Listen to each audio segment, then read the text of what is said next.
राहुरी विधानसभा पोटनिवडणुकीत राष्ट्रवादी शरदचंद्र पवार पक्षाचे माजी मंत्री प्राजक्त तनपुरे यांचं नाव प्रचंड चर्चेत आहे।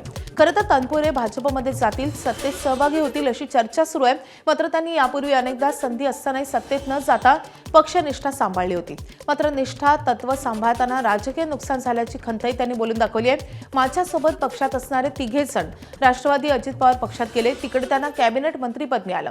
मात्र दुसरीकडे आमच्यासारखे निष्ठा ठेवणाऱ्या राजकारण्यांचं राजकारण संपत चाललंय, याचं दुःख होतं अशी भावना प्राजक्त तनपुरे यांनी बोलून दाखवली आहे। सध्याचं राजकारण म्हणजे जो तत्वाशी जोडलेला राहिला त्याचं राजकारण संपत आहे। या उलट जे तत्वांशी तडजोड करतात ते सत्तेत मोठ्या पदावर जातात अशी स्थिती असंही प्राजक्त तनपुरे यांनी म्हटलंय। 2019ला मी जेव्हा पहिल्यांदा आमदार झालो, पहिल्यांदा पक्षामध्ये बंड झालं आणि मी ज्या शरद पवार साहेब माझ्या प्रचाराला आले होते त्यांच्या विचारावरती ठाम राहून मी त्यांच्या बाजूने थांबलो।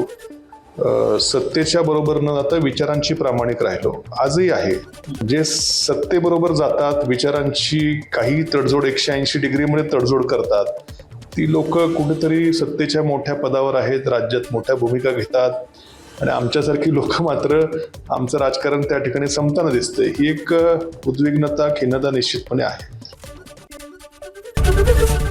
एबीपी माझा, उघडा डोळे बघा नीट।